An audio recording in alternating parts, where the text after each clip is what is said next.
All right, welcome everyone to Three Questions to Better Business. I'm Michael Davis of Speaking CPR, where we give you some insights into business. And today I'm excited for two reasons.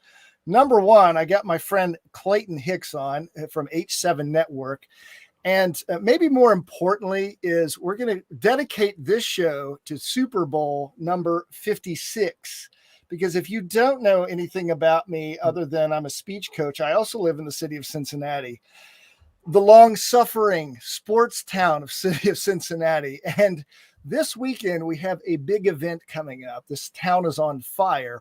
Now, Clayton, I want to show you a picture before I introduce you. Tell me if you see anything wrong with this picture. Well, the Rams helmet is in there. Let me help you. That's where the Lombardi Trophy deserves to be, with the Cincinnati Bengals. Let's just get that out of the way. All right. This is not football talk, but look, Clayton's a big football fan, so am I. We love the Bengals. We've been watching them for a long time, and this is huge. So we're probably going to intersperse some ideas in there, but that's not why we're here today. I asked Clayton to come on because I've known Clayton a long time. He's a friend, and he is a brilliant marketer and networker. He is the founder of H7 Network. Clayton, great to have you with us, especially this weekend. And tell us just a little bit about H7 before we dive into the questions. Sure. So H7 is a business-to-business networking organization. And next month will be 14 years. Pre-COVID, we were only in person. We had members in 4 states.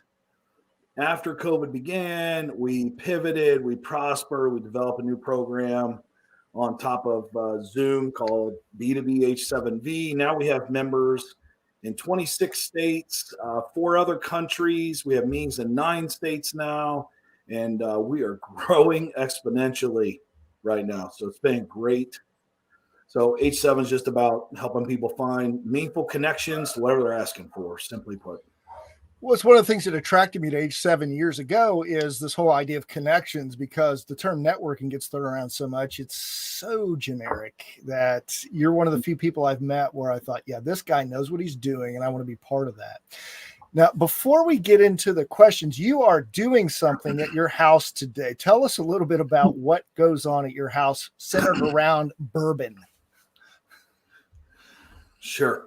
So every Friday at my house, we have people over our house at 4 o'clock. They tend to stay till 6 or 7, and it's called Bourbon 30. And we have drinks, bourbon. We have cigars. I love cigars. I love bourbon. And I love my friends that come over, and it's open to, anybody who wants to come. So But it's not just a party, is it? It is a form of networking, isn't it?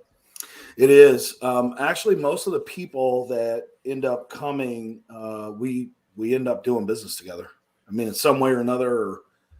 It's pretty awesome to see that happen. But we're just fellowshipping and changing the world. Well, it's one of your strengths I've noticed over the years. You're such a genuine, authentic person. There's no BS with you. You lay it out there, and you're the kind of person, and your wife, Angel, who is an angel for having to put up with you at times. I know you've said that, but no, you're both just a wonderful couple. I really enjoyed both of you, and it's just, you are real people. And I think that's one of the big reasons people, they don't just join H7, they stay.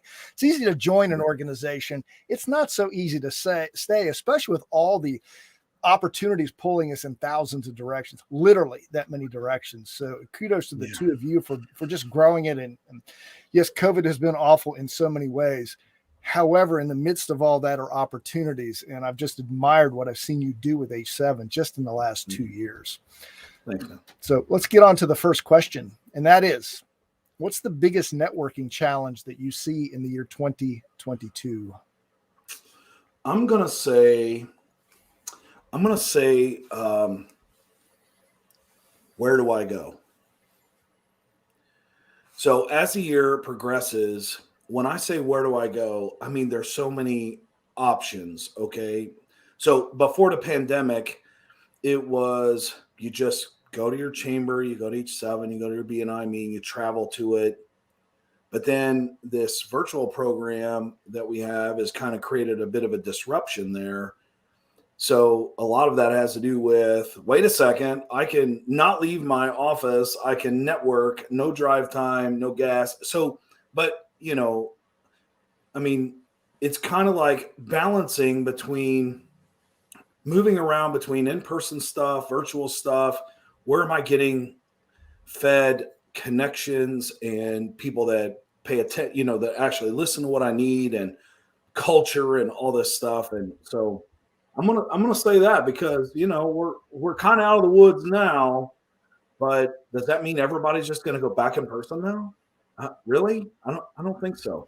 I don't think so. No, and I see that in my world when I'm working with people on their speeches and presentations. Pre-COVID, the model was you get hired, you go give a speech, you get on a plane, drive, whatever, you get paid, you come home. Now that was starting to change. And as I like to, my perspective on COVID is it did not create anything. It just accelerated all the change that we were going at a very slow pace in the networking world, in the speaking world. We're not going back to that old model. And hybrid is what I'm teaching people how to do now in speaking. And I know you've got the same challenge with networking through your nationwide network now. Yeah. But the person who masters hybrid will master networking. That's so true. Like, think about, you know, people like me and you that probably, you know, so we network in person, right? Because you should. And then you network virtually, and well, you should. And then it's like, wait a second. So I'm doing my one-to-ones virtually and in person. Then you have to add buffer time for the driving and all this stuff. I mean, it's challenging. It can be very challenging. Now, I remember the year before COVID hit, 2019, I would go to H7 meetings because let me step back. I was very fortunate in my speaking and coaching business. I had a couple of mentors who pushed me into the live stream world back in 2017. I was doing Zoom for 3 years. So I was in a position when it hit where I knew a lot of people would struggle. But in 2019, I would go to H7 meetings and say, hey, you really should think about doing this thing called Zoom, where you can meet people over the internet and you can save drive time, not all your meetings, but maybe up front, just to see, is this a good fit? And every person looked me dead in the eye, Clayton, and said the same thing. Oh, I can never do that, Michael. I have to meet people face to face. And I always said, well, I'm telling you, it's coming. It may take 10 years. It may take 20, but I'm telling you, this way is coming. You better start to get used to it. Of course, not knowing what was about to hit. And it was amazing in the middle of the pandemic how many people came back to me and said, this is awesome. I'm saving so much time. Really? I know you're a dad. You've had that feeling when you tell your kids something over and over and over, and they go back and they go listen to somebody else say it, and that person's a genius. Sound like a soothsayer, Michael. Like, what are you doing? You should be saying those things. That's right. So, but it is that it's mastering that blend, and it's not a perfect science. You've got to figure out what's the best blend for you. But I think initially, like today's meeting, that we had, I wrote down 5 names of people I don't know well. We're going to set up 30 to 60 minute conversations online, and we'll be able to figure out real quick, should we meet face to face? Should we continue this? That's the element of Zoom that I love about networking now. Yeah. You can almost test the waters first. That's what it is. It's like a safe date. Yeah. That's a good way to put it. Because it's not as bad as swipe left. Swipe left. Swipe left. Yeah, I don't think so. I do a lot of 30-minute one-to-ones. I mean, that's pretty much how I do it now. Well, that's your strength too.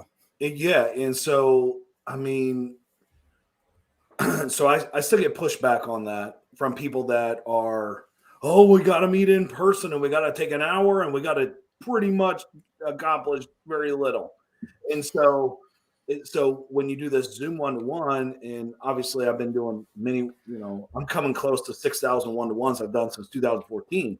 And so it's like, wait a second. I mean, I do want to know more and more about you, but at the end of the day, like, it's about how can we help each other, and then we can learn along the way to trust each other know each other even more, and we can come back again, and we can meet again, and we can do all this stuff that you just couldn't do before. It was just too challenging. Yeah. And, I got to tell you, and I've got a question for you that's not related to these others, but I noticed on today's meeting, you've really evolved as a facilitator of a networking meeting, because you are hammering people over the head saying, be specific about who you're asking for, and you must leave this meeting with at least one contact.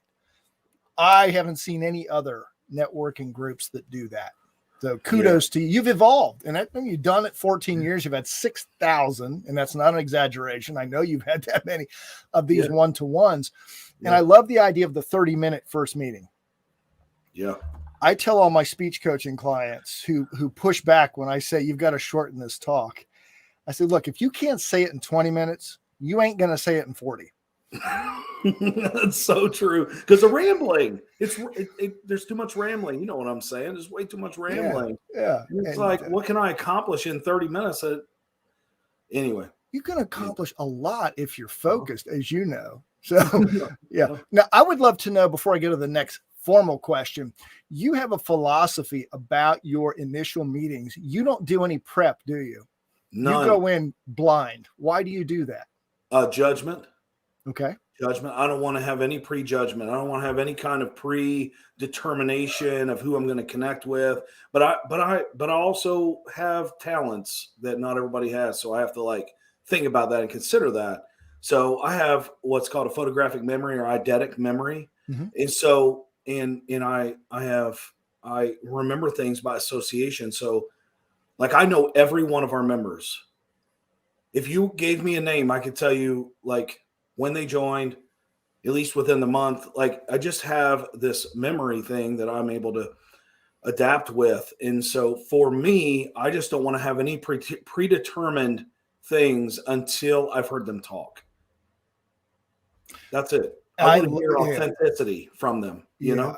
I love that approach. And when you told me that several years ago, I adopted that. No, and I found that, first of all, it saves me. I believe in being prepared. Mm-hmm. But there are certain ways to prepare. One is to clear your mind and say, what kind of questions would I like to ask? But it's like the interviews I do. I set up 3 questions, but then I go off topic if something comes to mind. And I thought it would be important for our viewers to understand why that's such a valuable skill. Your photographic memory, we don't all have that. I was listening. You would be a great NFL quarterback, by the way. I was listening to a podcast today, and they were talking about Joe Namath, the legendary Jets quarterback. They said this guy had a photographic memory, and so do a lot of the great ones. And they say Joe Burrow has that same skill. So if you ever get a little bored with H7, say, Angel, take it over. I'm going to go play quarterback. I feel like they're not going to get all.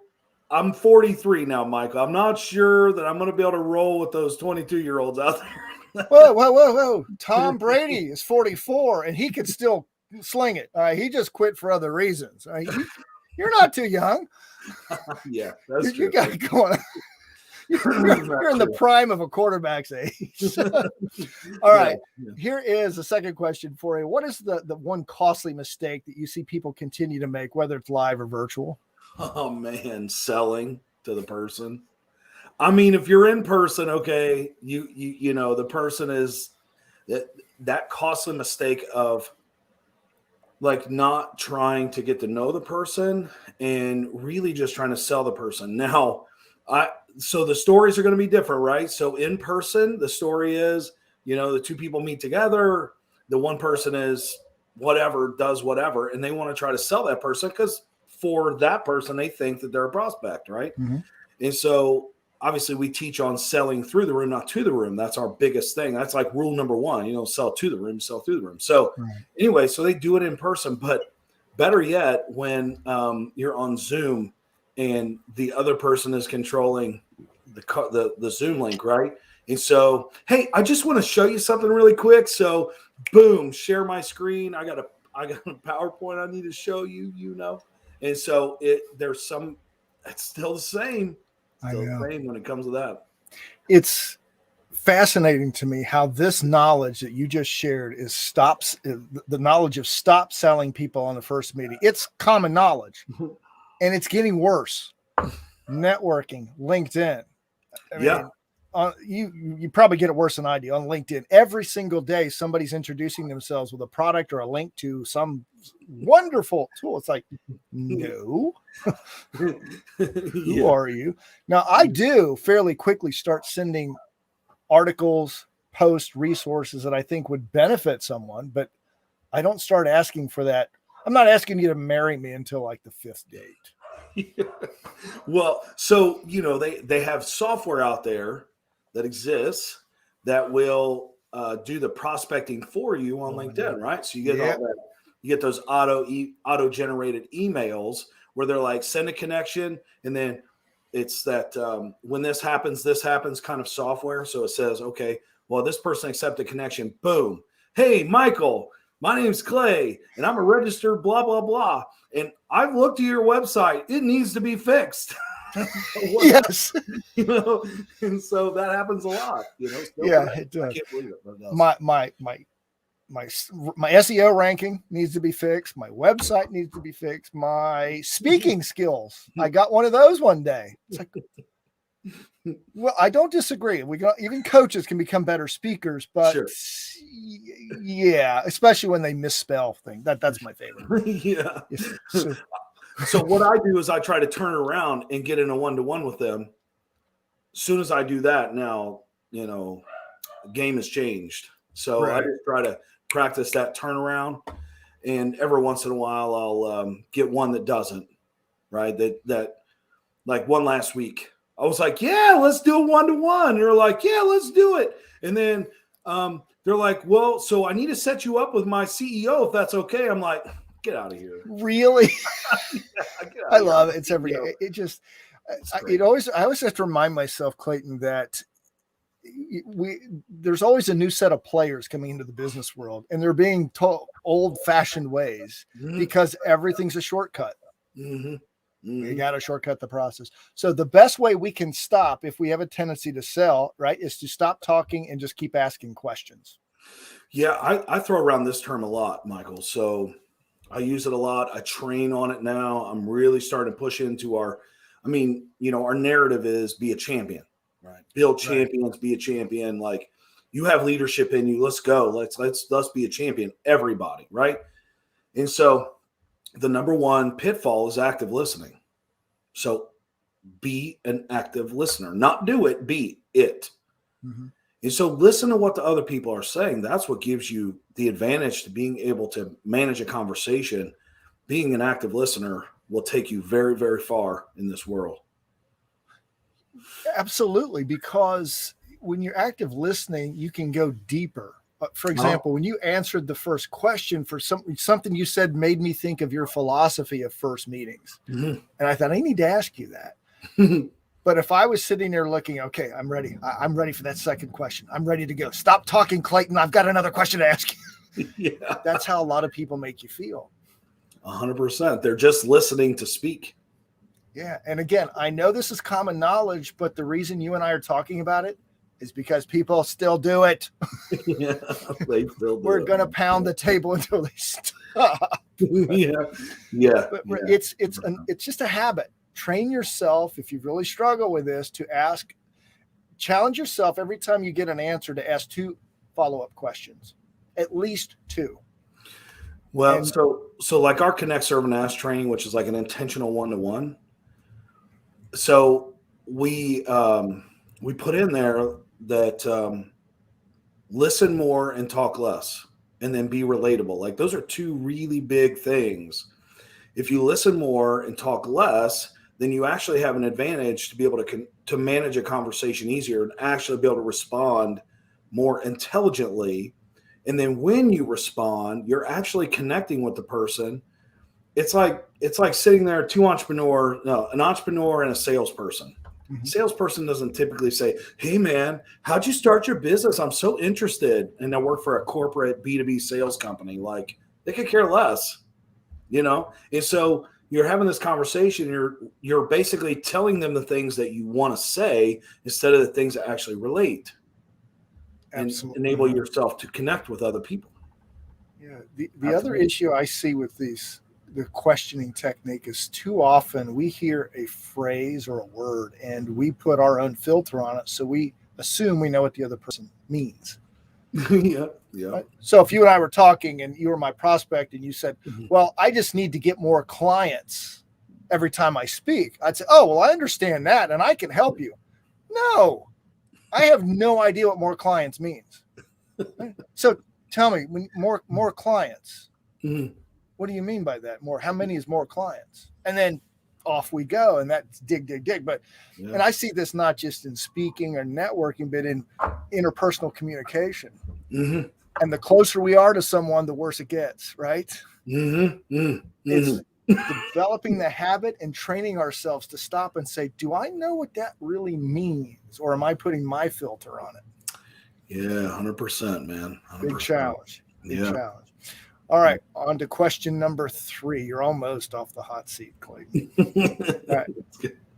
2 or 3 tips to capitalize on our networking efforts. Again, whether we're live, in person, or hybrid. Okay, so let's just keep it simple. Number 1, sell through the room, not to the room. Just take yourself out of it and go on a search for the people that you are actually looking for in less shotgun effect, more focused.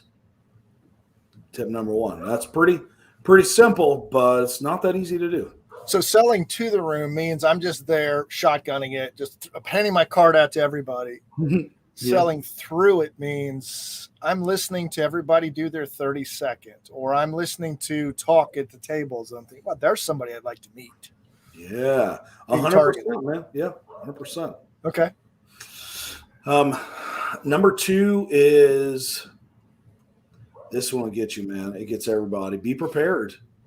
Be prepared. Like, who the heck do you even want to meet? Keep it simple. Like, if you're in B2C sales, let's say you're a realtor or whatever, who is it you really want to meet? And I understand if you're a new realtor, that's a little challenging. Like, you really do have to go shotgun. But you do have relationships that you've built, so you have to do that. So really be prepared. Like, who do I really want to work with?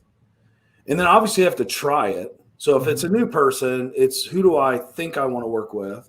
Once you get some clients, then it's like, who do I really want to work with? Right. And if that's who I want to sell to, like, we had a couple people today on the call.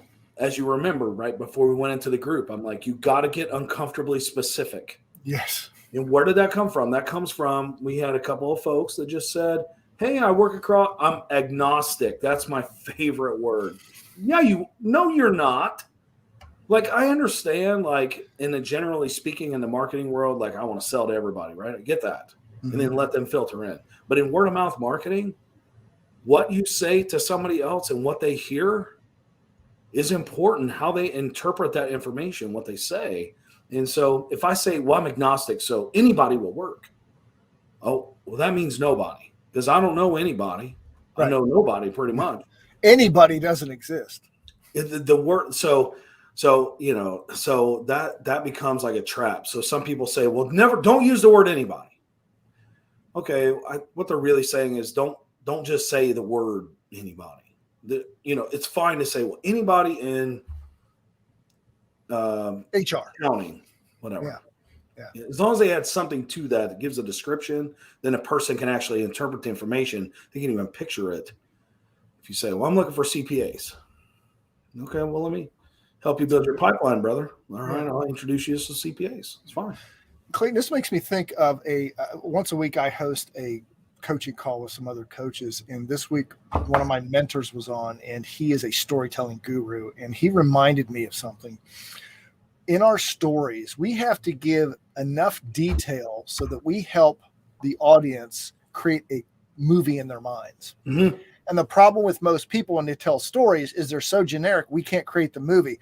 You're saying the same thing from a networking standpoint. Help me create a movie in my mind of your ideal prospect. And anybody ain't a movie. No. Right? It's not. No. Yeah, even CPA, I can start to picture that. And then it's answer this question. Are people afraid to get specific because they think they're going to lose out on potential business? Yeah, straight up fear. Straight up fear.